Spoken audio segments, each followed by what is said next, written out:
बडग्राम में बच्चों को स्कूल ले जाने वाली चेयर लिफ्ट की केबल टूट गए। 7 बच्चों समेत 8 अफराद फजा में फंस गए। चेयर लिफ्ट के 3 में से 2 केबल टूट गए।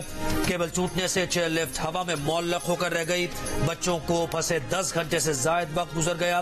बडग्राम की तहसील अलाई में फंसी चेयर लिफ्ट जमीन से 600 फीट बुलंदी पर पहाड़ों के बीच हवा में मौल्लक है। केबल वायर की लंबाई 200 मीटर है। चेयर लिफ्ट एक केबल पर झूल रही है। पाक फौज का रेस्क्यू ऑपरेशन जारी। एसएसजी कमांडोज पहुंच गए। पाक फौज के हेलीकॉप्टर पर कमांडो केबल से लटक कर लिफ्ट के करीब आ गए। हवा के दबाव से चेयर लिफ्ट झूलने लग जाती है और खत्म होती रोशनी रेस्क्यू ऑपरेशन में मजीद मुश्किलात पेश आ रही हैं। लिफ्ट में मौजूद बच्चे सुबह से भूखे प्यासे हैं। 2 बच्चे बेहोश भी हो चुके हैं। रेस्क्यू ऑपरेशन रात में भी जारी रखने का फैसला। बडग्राम की तहसील अलाई में केबल टूटने के बाद हवा में मुअल्लक होने वाली चेयरलिफ्ट में फंसे 7 बच्चों समेत 8 अफराद को बचाने की कोशिशें जारी। पाक फौज के स्पेशल सर्विसेज ग्रुप की स्लिंग ऑपरेशन में माहिर टीम 2 हेलीकॉप्टर्स के साथ रेस्क्यू ऑपरेशन में मसरूफ। रात की तारीकी में ऑपरेशन जारी रखने के लिए मुख्तलिफ ऑप्शंस पर गौर। लिफ्ट से ऊपर 30 फुट की बुलंदी पर एक और केबल मौजूद होने की वजह से ऑपरेशन मजीद मुश्किल हो गया। रेस्क्यू ऑपरेशन के लिए आर्मी एविएशन और एसएसजी की टीम शरीक। जीओसी एसएसजी रेस्क्यू ऑपरेशन की बराह रास्त निगरानी करेंगे। चेयरलिफ्ट के सामने पहाड़ी पर हेलीपैड कायम कर दिया गया है। तहसील चेयरमैन अलाई मौलाना गुलामुल्लाह कहते हैं कि पहली कोशिश में हेलीकॉप्टर कामयाब न हो सका। अब सूरत हाल खतरनाक हो रही है। केबल की लंबाई और गहराई बहुत ज्यादा है, इसलिए भी कामयाबी नहीं हो रही। जहाज को हवा में खड़ा किया, कमांडो को उतारा, लेकिन केबल हवा से झूल जाती है तो अंदर बच्चे चीखते चिल्लाते हैं। हेलीकॉप्टर से कमांडो 2-3 बार केबल से उतर चुका है, लेकिन चेयर लिफ्ट के करीब ना जा सका। माहिरीन कहते हैं कि हेलीकॉप्टर फजा में खड़ा हो जाए तो ऑपरेशन आसान हो जाएगा। इलाके में अंधेरे की वजह से ऑपरेशन मुमकिन नहीं होगा। अंधेरे में ऑपरेशन मुकम्मल करने का निहायत मुश्किल हदफ रेस्क्यू टीम को दरपेश। DG rescue 1112 doctor Rizwan Nasir कहते हैं कि अगर उन्हें बुलाया जाता है तो वो मदद के लिए तैयार हैं।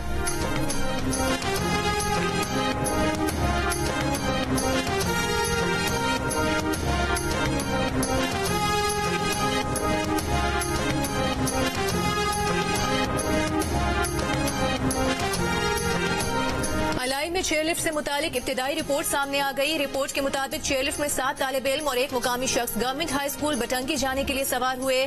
सुबह 7:45 बजे के करीब चेयरलिफ्ट का एक केबल टूटा। चेयरलिफ्ट में अब्रार, इरफान, उसामा, रिजवानुल्लाह, अताउल्लाह, नियाज मोहम्मद, शेर नवाज और गुल फराज सवार हैं। रेस्क्यू ऑपरेशन के लिए वादी कागान की एसएसजी टीम से राबता किया गया।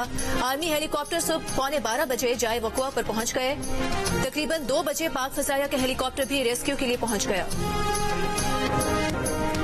बिलों पर तनाज़े के बाद सदर ने अपने सेक्रेटरी वकार अहमद को हटाया। हुमैरा अहमद की खिदमत मांगी। 22वें ग्रेड की खातून अफसर ने इनकार कर दिया। Official secret act army act तरमीमी बिल बगैर दस्तखत वापस भेजने के अहकामात पर अमल न करने पर सदर ने नाराजगी का इजहार किया था।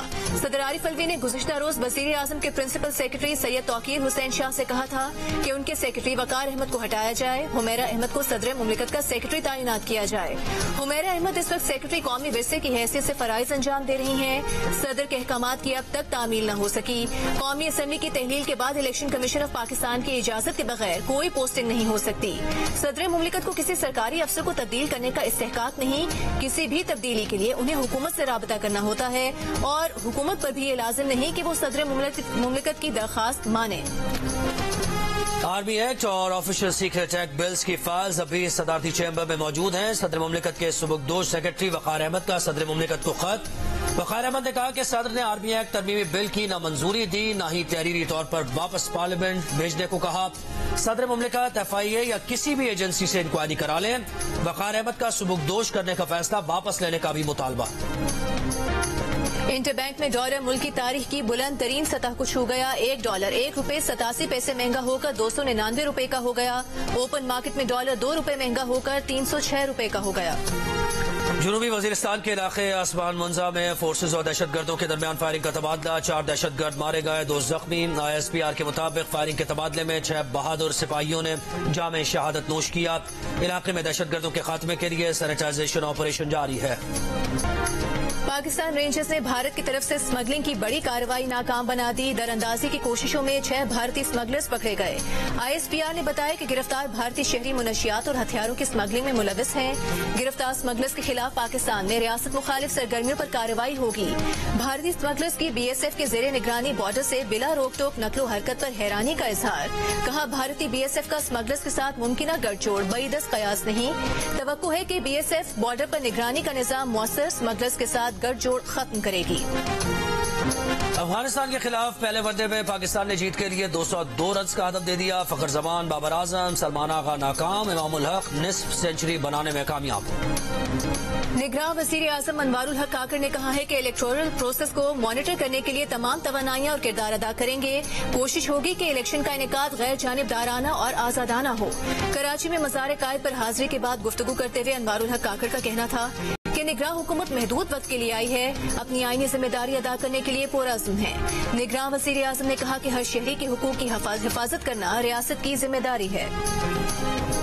सुप्रीम कोर्ट ने पनामा JIT रिपोर्ट का वॉल्यूम 10 खोलने की दरखास्त वापस लेने पर निपटा दी। समाअत के दौरान जस्टिस अतर बिन अल्लाह ने कहा, ब्रॉडशीट ने बैनुल अक़वामी सालिसी के लिए वॉल्यूम 10 खोलने का कहा था। सालिसी का अमल मुकम्मल हो चुका है, इसलिए दरखास्त गैर मौसर हो चुकी है। ब्रॉडशीट के वकील लतीफ कोसा ने कहा कि ये मामला अभी गैर मौसर नहीं हुआ है। बताया जाए कि वॉल्यूम 10 में ऐसा क्या है कि इसे खुफिया रखा जाए। आर्टिकल 19A के तहत अवाम का हक है कि वो देखें कैसे मुल्क को लूटा गया, जिस पर जस्टिस अतर बिन अल्लाह ने कहा कि हम उस तरफ नहीं जाएंगे क्योंकि इसमें तो एक मुंतखब वजीर आजम को हटाया गया था।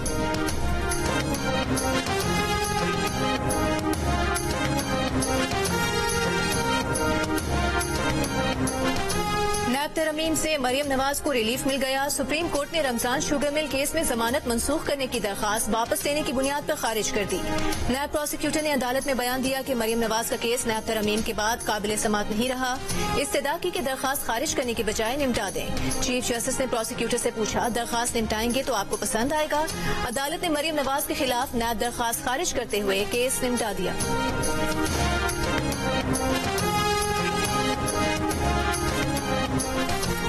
तोशाखाना केस में चेयरमैन PTI की सजा मुअत्तली, सजा के खिलाफ अपील और जमानत पर रिहाई की दरखास्त की समाअत जुमेरात तक मुलतवी। इस्लामाबाद हाई कोर्ट में समाअत शुरू हुई तो इलेक्शन कमीशन के वकील ने कहा कि उन्हें तैयारी के लिए 2 हफ्ते दरकार हैं। चेयरमैन PTI के वकील की मुखालफत के बाद इस्लामाबाद हाई कोर्ट ने समाअत 24 अगस्त तक मुलतवी कर दी।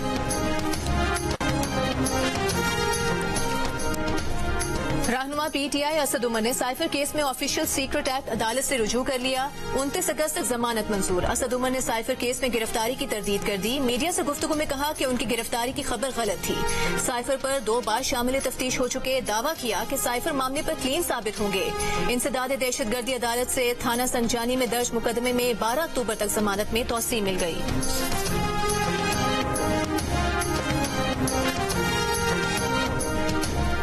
चेयरमैन PTI के खिलाफ दहशतगर्दी एक्ट के तहत तारीखों पर तलबी। चेयरमैन PTI के वकील ने कहा, रोजाना जेल से अदालत लाना आसान नहीं।